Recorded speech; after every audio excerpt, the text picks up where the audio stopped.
Good evening, parents, citizens, and youth commissioners. My name is Dennis Stampfl. I'm going to talk to you today about the differences between vape, Juuls, and puff bars. The first biggest thing, we're going to talk about the safety and the health hazards of that. So a vape or a Juul, you're taking liquid chemicals and you're flash heating it. We have no idea what they're breathing in. We have no idea what the chemicals are in there. We don't know where the vapes are made. There's no FDA regulations. There's a lot of ingredients in there that sound harmless, like vitamin E. But what the vitamin E does is it coats the sacs inside your lungs, and it prevents the oxygen and carbon dioxide exchange. So that's kind of like the health part of it. Unfortunately, we don't have enough documentation on it to say how bad these are, but there are the tests are starting to come out now. Most of the biggest ingredient in the vapes and the nicotine is the salt nicotine. It's made out of salt because it gets ingested into your blood. Your body's made of mostly water, so it stays in there longer, and it has a longer effect. The amount of nicotine in a vape pen or a puff bar is 9 times the amount of nicotine that's in a cigarette.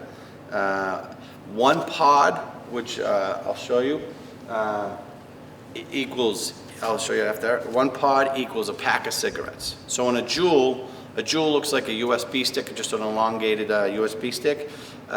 One of the Juuls that you gets plugged in there is the equivalent of a pack of cigarette. A puff bar is the equivalent of a pack of cigarettes and then some. They haven't figured out how much it is yet because they're brand new. These are literally within the last probably 2 to 3 months these puff bars came out. All of them are flavored in Massachusetts. I mean, they're illegal in Massachusetts. A pod, you're supposed to get about 200 puffs off of it, and a puff bar, you're supposed to get 300 puffs off of it. The difference between a Juul and a pod is the same, kind of like the same thing, and a puff bar. The puff bar is disposable. You're supposed to use it to get the 300 puffs, and you throw it out. The Juul, you have to continuously charge it through a USB, and the pods are the only part you throw out. The different type of things we have: pod, mods, Juuls, vapes, dabs, and puff bars. When I was growing up, the peer pressure was about alcohol. Everyone, when I was in high school, people drank more alcohol than they did marijuana or cigarettes. It's kind of opposite today. There's a tremendous amount of peer pressure amongst the kids today to try these dabs and the Juuls and now the puff bars. And it's also a curiosity thing.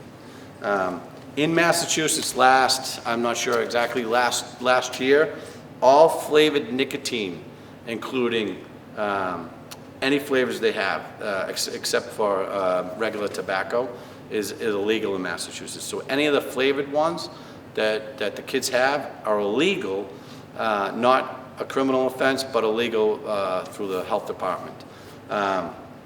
They are getting them, the way they're getting them right now is online. Majority of them are going online, they're clicking that they are 18 or 21, and they're ordering it.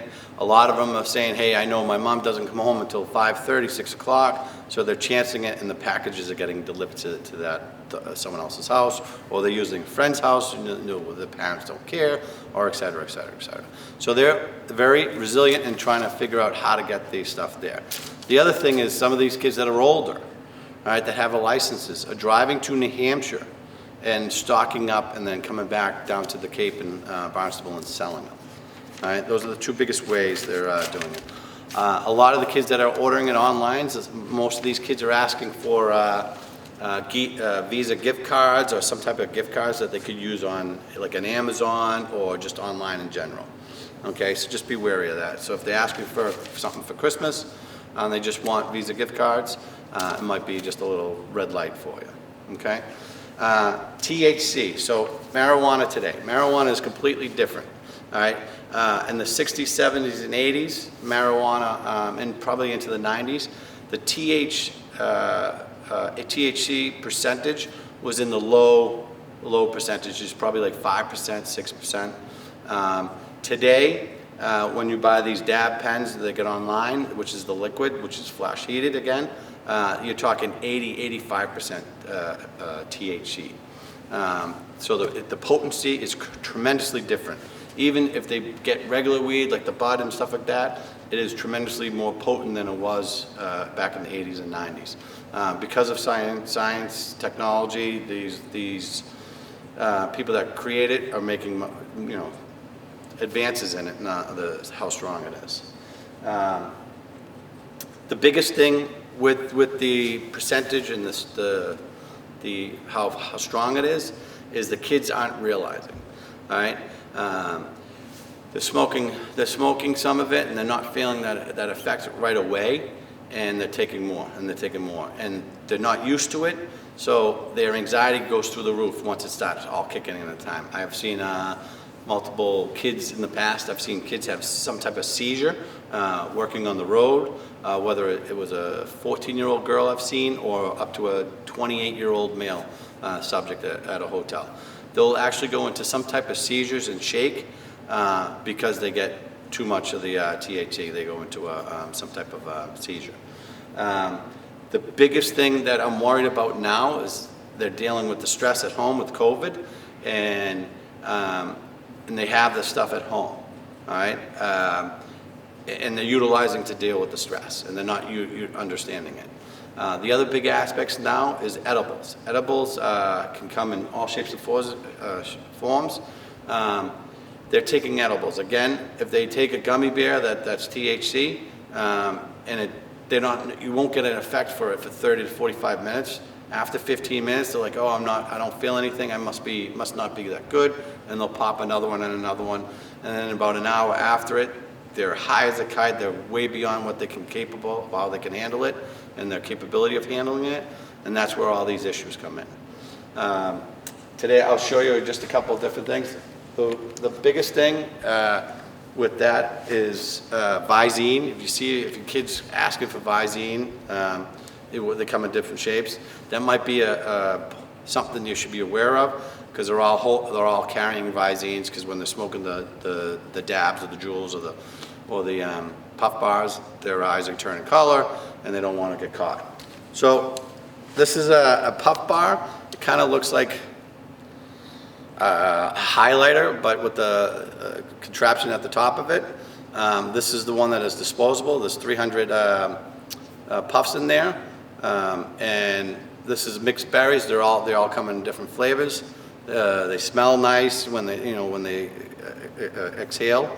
Here's a strawberry. A Juul is basically, I'll come up a little closer. This is a Juul without a pod, and a pod is just basically looks like a small cartridge that gets plugged in there. The way they charge these is a contraption like this, and it just plugs into a computer or any USB thing, just like your iPhone. All right, and that's how that works. The dab is basically looks like a pen with a white tip on the top of it. It's a brown liquid, and basically once they do is they push the button, they suck in, and it goes from a liquid to a vapor within half a second, and then that's how they're getting that. The other edibles you'll see, I know this is kind of old. This is fudge that is THC infused. Delete one of these or half of one of these, and they'll not get the effect, and they'll keep on eating them. The other big thing is the lemonades. These are THC infused lemonades. One of these is going for about $30 to $40 in the schools or out on the street among the juveniles. Here's another one, sugar. They're putting it in drinks, they're putting it in coffees or whatever. They're putting the sugar into cereal, I heard. So that's something else you can look for. And then these are like gummy bears. You'd have no idea. They smell like cherry, they taste like cherry. I haven't tried one, but they taste like cherry from what I've been told. You can't taste any of the marijuana smell. and they have no idea. One of those gummy bears is worth like a joint, smoking a whole joint.